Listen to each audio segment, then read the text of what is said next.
এই সঠিক পথের সন্ধান দেওয়ার জন্যই আমি এভাবে তোমাদের কাছে তোমাদের মাঝ থেকেই একজনকে রসূল করে পাঠিয়েছি, যে ব্যক্তি প্রথমত তোমাদের কাছে আমার আয়াত পড়ে শোনাবে, দ্বিতীয়ত সে তোমাদের জীবন পরিশুদ্ধ করে দেবে, এবং তৃতীয়ত সে তোমাদের আমার কিতাব ও তার অন্তর্নিহিত জ্ঞান শিক্ষা দেবে।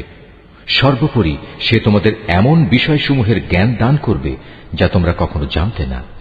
অতএব এসব অনুগ্রহের জন্য তোমরা আমাকেই স্মরণ করো, তাহলে আমিও তোমাদের স্মরণ করব।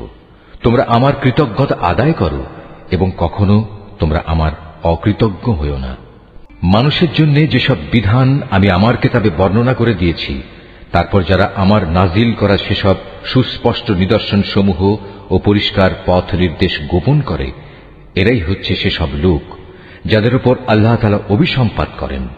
অভিশাপ বর্ষণ করে অন্যান্য অভিশাপকারীরাও, তবে তারা এ কাজ থেকে ফিরে আসবে এবং নিজেদের সংশোধন করে নেবে। খোলাখুলিভাবে তারা সেসব সত্য কথা প্রকাশ করবে যা এতদিন আহলে কিতাবরা গোপন করে আসছিল।